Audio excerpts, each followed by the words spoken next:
have a longtime friend. We became friends in college, Sue. And she would be here today to celebrate with me my first service at this new church. She's followed me from church to church. She lives in Grand Rapids, but she'd make the trip.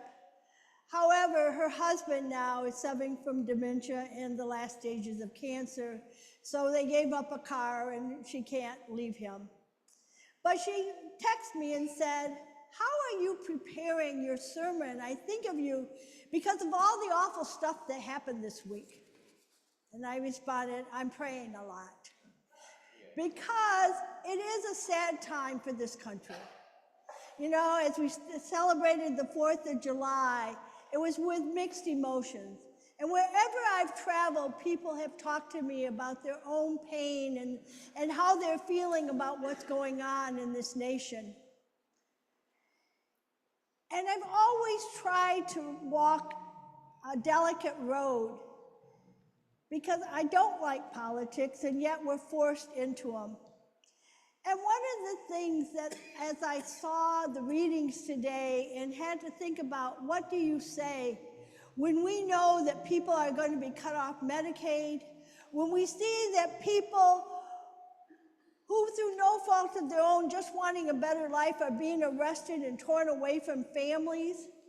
And we see all the things that we hear, that hospitals are in the small towns are going to be closed because of the funding. And we see children won't have food.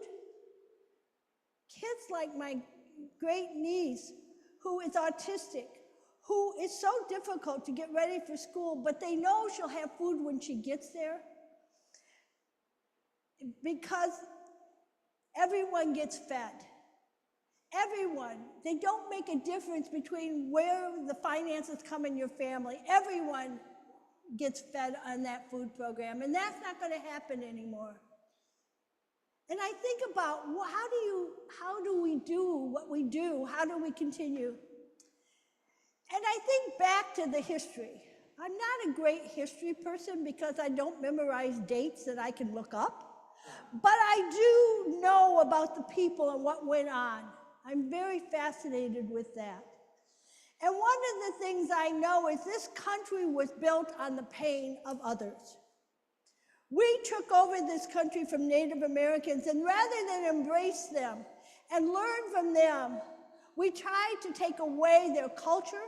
We did take away a lot of their culture. We cut their hair, we put them in boarding schools, and we separated children from their families and what they loved and knew. And then we built America on the backs of slavery. And we called them not human in order to justify it, that they weren't totally human, so therefore we could do this. And we as Episcopalians were involved in that. We also had schools for Native Americans. So we were part of the problem that this nation was created on. And the camp that we did for the Japanese, we aren't blameless. We may have inherited, but this nation has always done harm when it was for their betterment, for some people. There's always been greed. There's always been selfishness. Jesus said he saw Satan fall from heaven. Well, where did he land?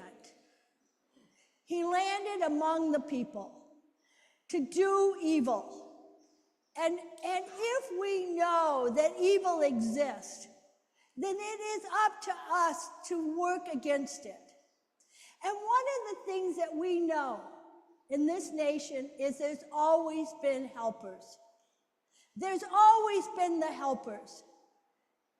Back when we had people that were so poor, and I watched a movie with Mother Cabrina, the Italians that came and were considered terrible and not wanted. She opened hospitals. She took in the children. And other people, other Catholics, that the hospitals were created for the poor. We always found ways. The Jewish opened their hospitals because they weren't able to come to other hospitals. Schools were open because other kids could not come to the same schools. We've always found a way to help those.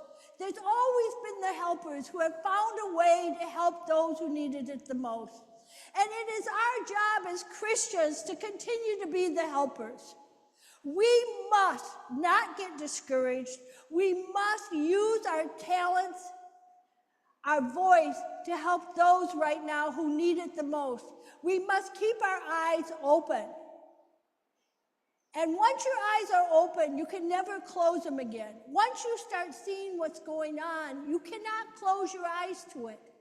And so it is our job as Christians to be the ones that go out and spread the good news. Jesus said, go out and to the homes. And he said, say, peace be with you. And if they respond and accept the peace, then that is what's good. But if they don't, that peace comes back to you. So what you give is not going to be taken away from you if it's not received. That's the message. We continue to give peace. We can give you hope. And if it's not received, don't get discouraged. Know that there will be a way.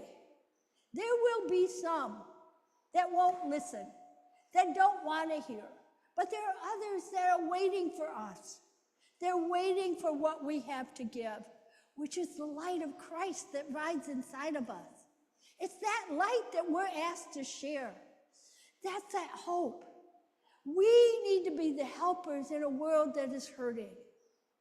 That's what Jesus is asking.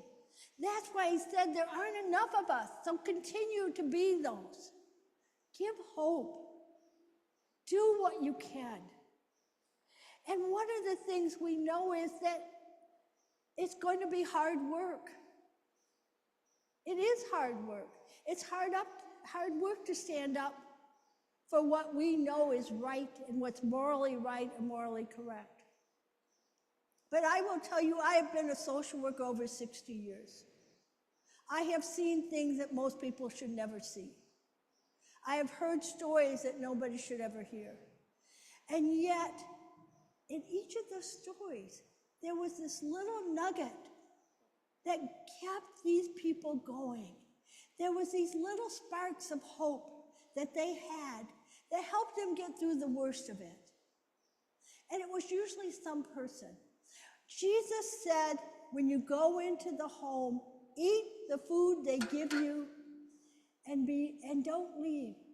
Jesus was saying, build relationships. Build relationships.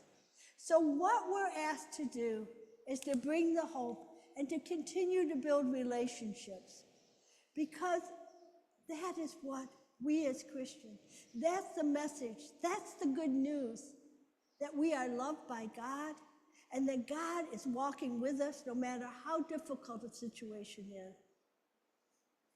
In the words of Bishop Stephen Charleston, he said, what you do is critical. You may not think so because you see yourself as being without that much authority or influence. But the things you do count for much more than you may imagine. Every person you reach will touch 1,000 more. The direction you share with a single person can turn the wheel of history over time. You are an important part of a great story. You are at the heart of the collective experience of your generation. What you say and do matters. So speak up, take a risk, and dare to be remembered. So remember this, what you leave behind is not what is engraved in stone monuments, but what is woven in the lives of others. Jesus called each one of us into ministry. And it is up to us to continue saying yes and to serve in whatever way God calls you to. From this moment, take the light of Christ out into the world because that light is needed more now than ever. Amen.